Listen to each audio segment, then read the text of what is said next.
Good morning everyone. तो आप सभी लोग कैसे हो? आशा करती हूँ कि आप सभी लोग अच्छे होंगे और मैं भी बहुत बढ़िया हूँ। तो आज मैं आप सभी के लिए एक न्यू ब्लॉग लेके आई हूँ जिसमें मेरी एक सब्सक्राइबर है किट्टू, जिन्होंने मुझसे सवाल किया है कि मात्र 40 से 50 हज़ार रुपये में एक गांव के एरिया में कॉस्मेटिक शॉप कैसे ओपन करें।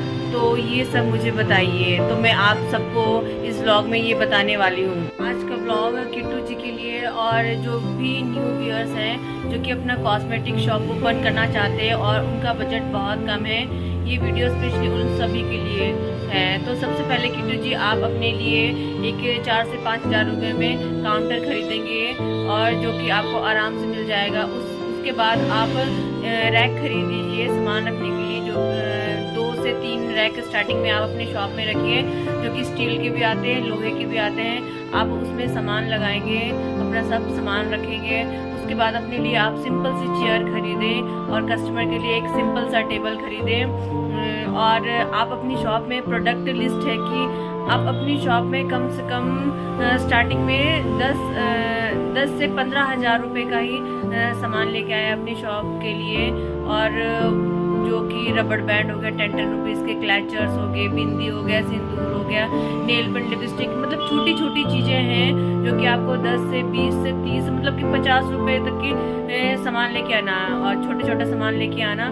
फिर आपको अपने एरिया के अकॉर्डिंग देखना है। जैसे ही आपको शॉप में बैठते हुए महीना होगा, 2 महीना होगा, तो आपको पता चलेगा कि कस्टमर क्या डिमांड कर रहे हैं। तो फिर आपको उसके अकॉर्डिंग आप सामान लेके आओगे और स्टार्टिंग में कम ही सामान लेके आना। आपको स्टार्टिंग में आपको अपने नज़दीकी होलसेल से ही सामान लेना है और देखना है कि मार्केट में क्या क्या चीज़ें हैं और छोटी छोटी चीज़ें के आपने कितने में ख़रीदा और कितने में मार्केट का रेट है, कितने में आपको बेचना है। क्योंकि जब मैंने शॉप ओपन की थी और मुझे बिज़नेस का कुछ आइडिया नहीं था और मुझे पता ही नहीं था कि मैंने कितने में ख़रीदा और कितने में उसको कितने में बेचना है। स्टार्टिंग में तो मैंने बहुत महंगा बेच दिया और लोग मुझे बोलने लगे कि ये तो इस शॉप में तो बहुत महंगा सामान मिलता है। बट अब धीरे धीरे जैसे मुझे पता चलने लग गया कि ये कितने का है, तो अगर मैंने कस्टमर को इतने में बेचना है और अगर कई कस्टमर ऐसे भी होते हैं कि जो ज़्यादा थोड़ा सा नहीं दे सकते, तो मैं ये सोचती हूँ कि उनको भी सामान मिल जाए और मेरा भी नुकसान ना हो,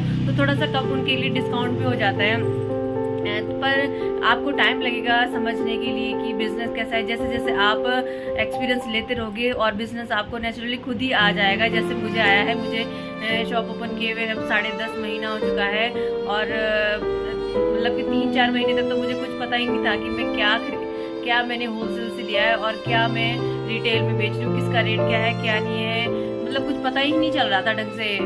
तो अब जितना 10.5 महीना हो गया, अब मैं अपना ही रिव्यू आपको दे रही हूँ कि मैंने भी छोटे, आपने मेरी वीडियो भी देखी होगी जो मैंने बनाई थी कि 10 हज़ार रुपये में कैसे, वो भी आप वीडियो पूरा देखना तो आपको सब पता चल जाएगा। तो आप बिल्कुल भी टेंशन ना लें। और स्टार्टिंग में 6 महीने तक के लिए आप जैसे आप रेंट में शॉप लोगे तो आप बड़ा रेंट वाली शॉप बिल्कुल मत लें। सिर्फ जैसे आपका गांव का एरिया है तो 2 से 3 हज़ार में ही आप शॉप ले। अगर उससे कम में शॉप मिल जाए तो बहुत अच्छा है। और देखिए अपना एरिया आपकी शॉप का एरिया अच्छा होना चाहिए, क्योंकि एरिया अच्छा है, लोग कस्टमर आते जाते रहेंगे तो सेलिंग भी अच्छी रहती है।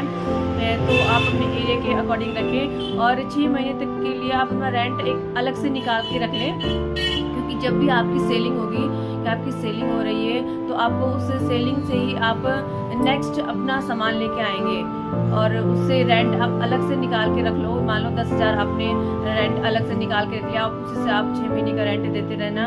और जैसे ही आपका सेलिंग होती है तो वो आप पैसे बिल्कुल खर्च मत करिए और जो आपकी सेलिंग होती है और उससे ही आप नेक्स्ट प्रोडक्ट भी अपना लेते आ रही है। और इससे आपकी शॉप में सामान भी बढ़ेगा और आपका शॉप भी बढ़ता रहेगा और आपको फिर से अपने पॉकेट से दोबारा से पैसे लगाने की ज़रूरत नहीं होगी।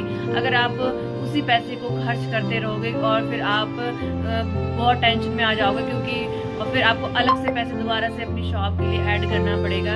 इसलिए जो भी आपकी सेलिंग होती है वो सेलिंग से आप नेक्स्ट प्रोडक्ट लेते आए।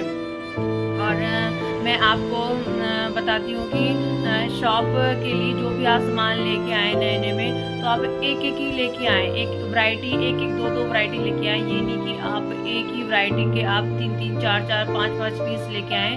तो आप पहले छोटी छोटी वैरायटी लेके आएँ और एक एक दो दो वैरायटी लेके आएँ। और जैसे ही आपको पता चल जाता है कि ये वैरायटी आपकी ख़त्म होने वाली है, तो आप फिर अपने नज़दीकी होलसेल से लेके दोबारा से उस वैरायटी को ऐड करिए, तो आपका बिज़नेस काफ़ी अच्छा चलेगा। आप सभी लोगों को मेरा ये व्लॉग कैसा लगता है तो प्लीज़ मुझे कमेंट में ज़रूर बताइए। अगर आपको मेरा ये व्लॉग पसंद आए तो प्लीज़ मेरे चैनल को लाइक कीजिए, शेयर कीजिए एंड सब्सक्राइब कीजिए, और नोटिफिकेशन के लिए बेल आइकन को दबाना मत भूलिएगा। बाय।